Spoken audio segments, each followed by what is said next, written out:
Hey, this D-Lo 404. Yeah, I'm gonna drop a little video, talk about this interview that I just heard from Dillian Whyte.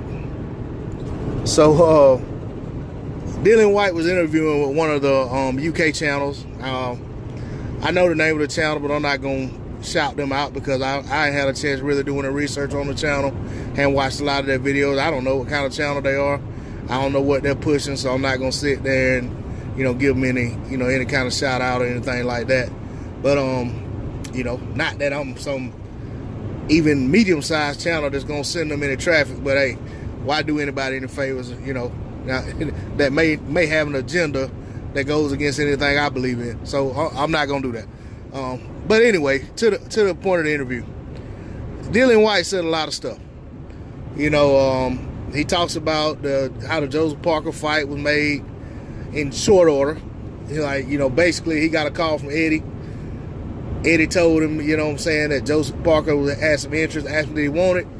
Dillian was pretty much like, you don't even have to ask me that, make that fight happen. So just like that, wham bam, thank you ma'am, fight got made. All right.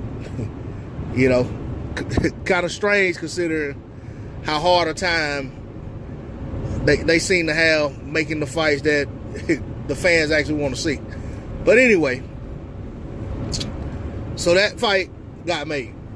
But the interesting thing that got me was, one was that Whyte was actually complaining about the guy who has the channel that actually recommended that the other channel that was interviewing him. He was complaining that the guy's, strange or funny because sometimes he says good things about him and other times he says not so favorable things, and he feel like the guy ought to come to him and talk to him before he says this, that, and the other. I mean, man, when you moving a certain way and you look a certain way, by your movement, by your actions, by the way you talk, you talk tough, you talking hella noise about Luis Ortiz, and then when it came time to fight him, oh no, you got every excuse under the sun why you shouldn't fight him, but you were talking that big dog shit about how he was an old man and you knock him out in so many rounds and this, that, and the third, but then when it come time to time to get that deal done, you don't want no smoke, buddy. So, that being said,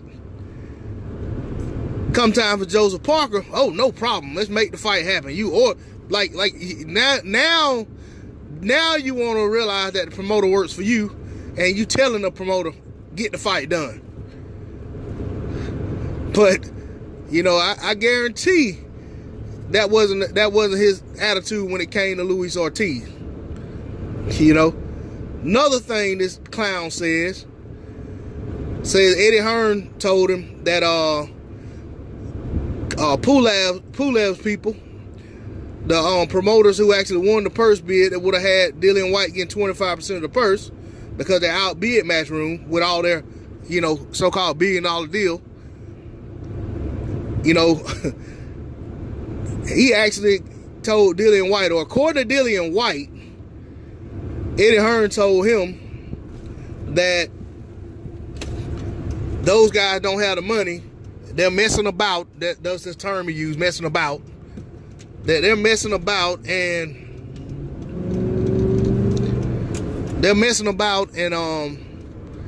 they're trying to come up with the money. They're trying to look here and look there, trying to come up with the money. And then they'd ask Eddie to go ahead and run the show. And Eddie, basically said Pulev's an asshole full of shit or something of that nature, and that they just gonna go ahead and find somebody else to fight. And that's how the whole thing came up with initially trying to get the Luis Ortiz deal done, and then eventually went to the Joseph Parker deal. He don't really go into any details about why the Ortiz fight didn't happen. Maybe he did in another interview, but on this particular interview that I listened to, or at least the part that I listened to, which was supposedly the whole interview, because I watched when the guy said he was, talking about their last interview some time earlier, and, it seemed like it was a brand new interview. Well, anyway, during that whole interview, he never mentioned how they brought up Luis Ortiz and they were supposedly making a deal and the deal fell through. None of that. It's like it never happened.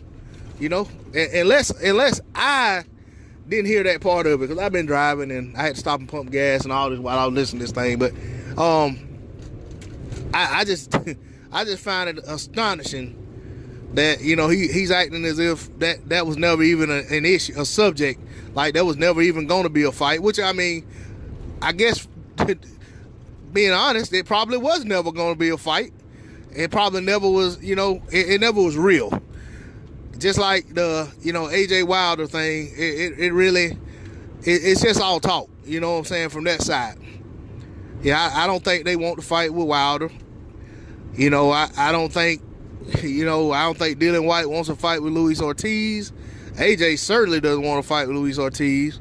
And it's just, you know, they're just, if anybody's messing about, it's Matchroom and Eddie Hearn and his dad. And they're making their fighters look like some chumps, you know. But I'm about to pull up at my house and, you know, check see how things are going at the house. So I'm not gonna stay on long. But I just want to touch on them couple of things. You know, I really want you know, give my little piece about, you know, all of this double talk from, you know, Matchroom and their fighters, and, you know, but I'm gonna stay on top of it though. Hey, if you like my video, please subscribe, comment. Don't like it, thumb it down. I mean, if you do like it, you know, hey, share it if you don't mind. You know, I'm trying to grow this channel a little bit, trying to get me some viewers, give me some viewership, give me some subs. You know, try to get myself out there and get heard. Appreciate it.